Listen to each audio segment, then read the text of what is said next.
Y el sábado fue un día decisivo, frenético verdaderamente para la política argentina, porque era el día en el que vencían la fecha límite para inscribir las precandidaturas presidenciales y además a senadores, a diputados, bueno, a varias cosas más que se eligen, pero obviamente nos vamos a mirar en lo que pasa con las candidaturas presidenciales, que es lo que se lleva obviamente toda la marca. ¿Y por qué fue frenético? Porque la gran mayoría de los espacios políticos, o muchos espacios políticos, tenían muchas cuestiones por resolver. Incluso aquí, empezando por la candidatura del oficialismo, que al día miércoles de la semana pasada tenía un binomio que integraba el hoy ministro del Interior, Guado de Pedro, y que era secundado por el exgobernador de Tucumán, Juan Mansur, y que a último momento termina revirtiéndose y termina siendo encabezado por el actual ministro de Economía, Sergio Massa, y secundado por Agustín Rossi, que es hoy jefe de gabinete del presidente Alberto Fernández. Vamos a repasar cómo quedaron las principales candidaturas, recordando lo que te decía en la introducción. Lo que se va a votar el 13 de agosto son primarias, pero las primarias en Argentina, es decir, se dirime quién va a ser el candidato de cada partido, de aquellos partidos que deciden poner competencia, porque hay partidos que, vas a ver, presentan una candidatura única. Ahora, es importante porque es obligatorio ir a votar. Uno sí o sí tiene que ir al cuarto oscuro y o votar en blanco o votar por alguna de las candidaturas que se ofrecen, con lo cual termina convirtiéndose casi en una primera vuelta anticipada. Bueno, va a haber dos candidaturas en el caso del Unión por la Patria, como se llama hoy el espacio liderado por el Cristina Kirchner, por el kirchnerismo y por lo que queda, digamos, del presidente Alberto Fernández. Sergio Massa, candidato a presidente, Agustín Rossi a vicepresidente. En el caso de la lista que competirá, será la de Juan Grabois, un dirigente social muy vinculado al ala izquierda del kirchnerismo, que aparece como una fuerza chiquita, pero que quiere sacarle algún voto a la candidatura de Massa. ¿Cuál es la principal candidatura opositora hoy? La de Juntos por el Cambio, el partido que tenía a Mauricio Macri como referente. Acá dos listas que competirán. Patricia Bullrich, que fue la ministra de Seguridad de Mauricio Macri y que hoy se presenta como una opción más radical, más a la derecha dentro de lo que es el espacio. Y por otro lado, el actual alcalde de la ciudad de Buenos Aires, Horacio Rodríguez Larreta. Sigamos a las siguientes candidaturas, las siguientes precandidaturas en realidad, porque esto se confirmará después del 13 de agosto. Javier Milei por la Libertad Avanza. Acá candidatura única, no compite nadie dentro de este espacio, que es el espacio libertario. Es parecido a Bolsonaro, es una comparación posible, se lo vamos a preguntar ahora a Lucas Romero, un analista político que va a estar conversando con nosotros. Después, un espacio liderado por el gobernador de Córdoba saliente, Juan Schiaretti, que es el peronismo no kirchnerista, el peronismo histórico, pero que se diferencia y se ha diferenciado todos estos años de la figura de Cristina Kirchner, aparece como otra candidatura. Y nos vamos después a lo que es la izquierda, el Frente de Izquierda, que va a presentar una izquierda que en Argentina, hay que recordarlo, se inscribe en el trotskismo, es decir, una izquierda bien radicalizada, que tiene dos candidaturas. Por un lado, Miriam Bregman, que fue diputada muchos años, y por otro lado, Gabriel Solano, también diputado. Bueno, los dos que van a estar encabezando justamente esta lista. Hay otras candidaturas, estas se asume van a terminar sacando las principales cantidades de votos. Bueno, te decía, Lucas Romero, analista político, hoy de las personas más consultadas realmente por políticos, por dirigentes, por medios en la Argentina, así que un placer saludarlo. Lucas, ¿cómo estás? ¿Qué tal? Buenas tardes, Darío. ¿Cómo andan ustedes? Bien. Lucas, a ver, primero como pregunta así muy básica, sobre todo para el público que nos está mirando en América Latina. ¿Qué se juega en las PASO, en las primarias abiertas, simultáneas y obligatorias? ¿Es una encuesta anticipada? ¿No sirven para nada? ¿Qué impacto terminan teniendo en el proceso electoral? Bueno, las primarias en Argentina vienen funcionando desde el 2011. Son instancias en las que se le ofrece a los partidos políticos la posibilidad de discutir candidaturas, de seleccionar sus candidatos para la elección general. Son abiertas, participa todo el público, no solo los afiliados, y es voto obligatorio. Con lo cual, en algún punto se transforma como una especie de simulacro de la elección general, en donde funciona como una encuesta, no como un censo, diríamos, porque al ser voto obligatorio participamos todos, y esto ofrece mucha información a los votantes que cuando van a votar a la primera vuelta electoral, la que va a ocurrir el 22 de octubre, bueno, ya tienen mucha información respecto de cómo está planteado el escenario. Pero quizás la particularidad en esta ocasión, Darío, es que, bueno, tenemos algunas de las coaliciones que van a dirimir candidaturas en las primarias, como lo comentabas en el caso de Juntos por el Cambio, donde allí va a salir un candidato de los dos y se vuelve entonces en una primaria que por primera vez en la Argentina va a resolver algo, porque no lo venía resolviendo, venían siendo simplemente simulacros electorales en donde competían candidatos únicos, ¿no? Claro. Ahora, yendo a esta cuestión, digo, de si es un simulacro o un simulacro que tiene consecuencias. Porque, por ejemplo, el caso de Milei, Javier Milei, digo, que aparece como una figura que viene generando mucho debate por sus posiciones muy extremas, digamos, planteando la disolución del Banco Central, un proyecto de dolarización, una línea muy en contra del discurso de género, digamos, en América Latina. Él va solo como candidato, no tiene ningún rival. Ahora, si por ejemplo fuera el más votado individualmente, ¿eso podría condicionar los comportamientos de los votantes en la primera vuelta? Sí, por eso decía, es una instancia que al ser una instancia que no resuelve nada, sí brinda mucha información, entonces se vuelve muy importante para el proceso, porque allí los candidatos exponen cuál es su verdadero capital, su verdadero potencial. Vamos a poner un ejemplo, si a Milei le fuera muy bien en la PASO, ganara la primaria siendo el candidato individual más votado, pero además superase en su intención de voto al resto de los espacios con sus candidaturas incluidas, bueno, esto probablemente lo potenciaría hacia la elección general como gran candidato. Si ocurriese lo contrario, si Milei tiene una mala performance en la PASO, aún siendo el candidato más votado, queda muy relegado cuando uno suma el voto de los candidatos individuales en cada uno de del resto de los espacios. Esto pudiera afectarlo porque, bueno, pudiera pensar la gente que no es un candidato con chances de competir por la elección. Es decir, es una encuesta que tiene incidencia, influye, aún no resolviendo cargos específicos, porque ninguna persona va a salir elegida para algún cargo de la primaria. Para hacer una más respecto del fenómeno Milei.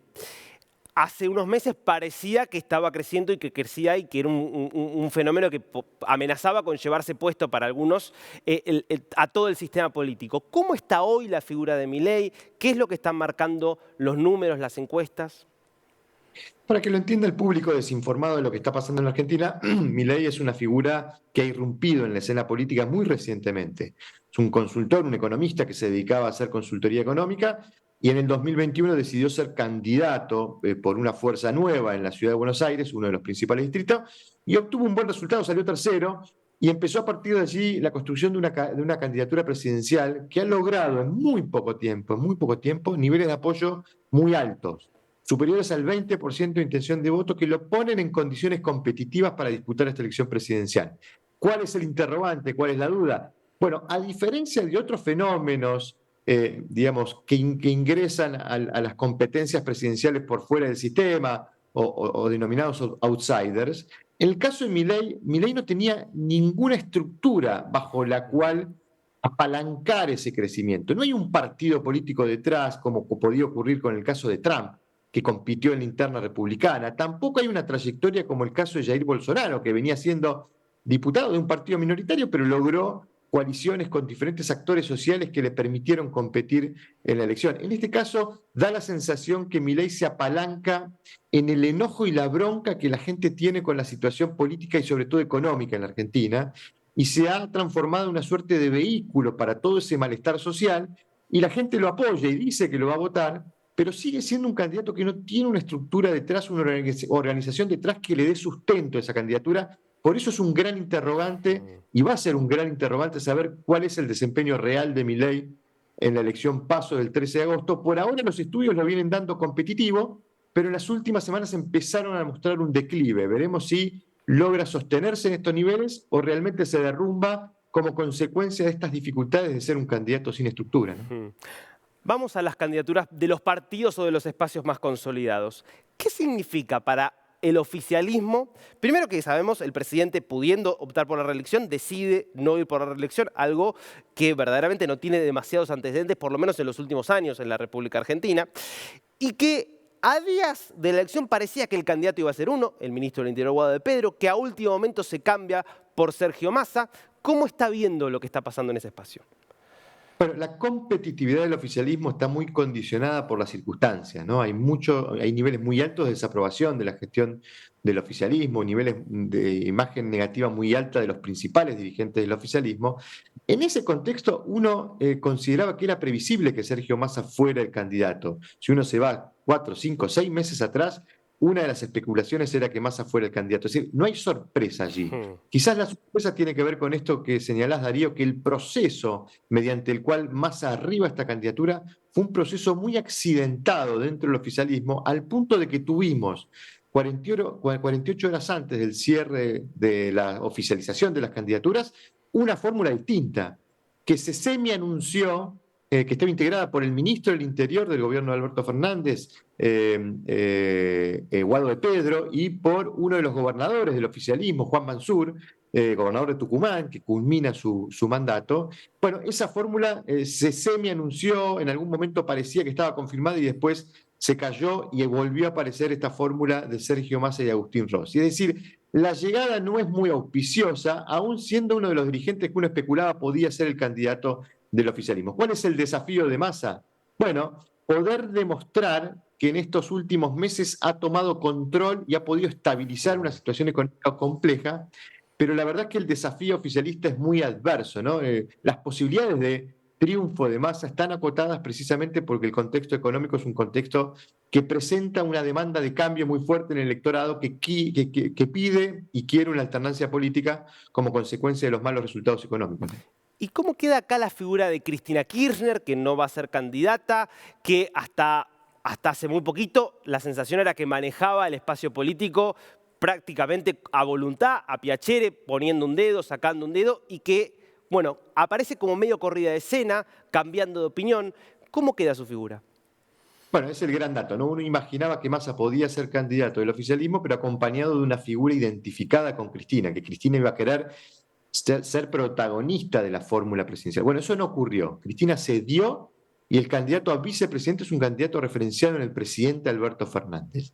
¿Es esto un signo de debilidad de Cristina en relación a cómo ella controla o lidera el espacio oficialista? Sí, es un signo de debilidad. ¿Cómo se explica? Bueno, se explica también un poco en este contexto adverso que señalaba, ¿no? El oficialismo tiene más probabilidades de derrota que de triunfo en esta elección y algunos especulan con que Cristina Kirchner no solo no quiso ser candidata para no exponerse a una eventual derrota, sino que tampoco quiso protagonizar la fórmula o cedió para que otros integren la fórmula porque estima que las probabilidades de derrota son altas, entonces no quiere verse afectada. Bueno, veremos cuánto de esto ocurre, pero en todo caso queda claro que hoy Cristina, aún siendo una figura de peso dentro del oficialismo, no es la que conduce con autonomía el peronismo en la Argentina, y bueno, habrá que ver qué enfrenta el peronismo en este escenario electoral y en función de eso, si tenemos renovación o no de los liderazgos dentro del Frente de Todo o de Unión por la Patria, como se llama ahora. Lucas, última pregunta te hago. Juntos por el Cambio, lo que antes era Cambiemos, hasta hace poco con un liderazgo muy claro, que era el de Mauricio Macri, ahora en un escenario diferente. ¿Qué significa que ya no haya un solo líder, que haya dos candidatos tan competitivos? ¿Y qué significaría que gane uno como Patricia Bullrich o que gane el otro como es Horacio Rodríguez Larreta? Bueno, en primer lugar hay una novedad allí, porque la primera vez que en la Argentina tenemos que una coalición que puede ser gobierno esté discutiendo sus candidaturas en una interna competitiva. Porque efectivamente esta interna entre Horacio Rodríguez Larreta y Patricia Bullrich se muestra competitiva, cualquiera de las dos puede ganar. Y además de discutir la candidatura presidencial, por esto que señalás, Darío, también se están discutiendo liderazgos en Juntos por el Cambio. Probablemente quien gane asuma el liderazgo del espacio más allá de la candidatura.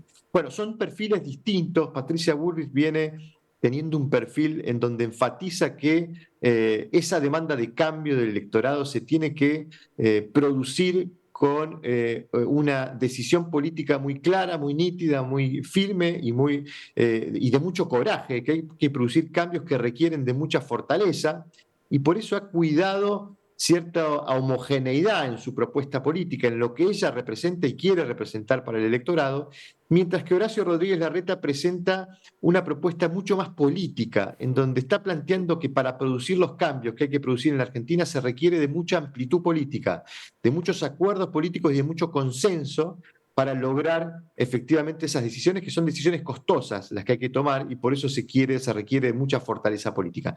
Pareciera esa ser la discusión dentro de Juntos por el Cambio. Si es con coraje o si es con inteligencia política que se producen los cambios, esa va a ser la discusión de la interna, y veremos qué resultado tenemos el 13 de agosto, porque eso le va a imprimir un perfil, un cariz a la oferta de la principal coalición opositora, que es Juntos por el Cambio, que es la que hoy tiene más chances de ganar la elección presidencial.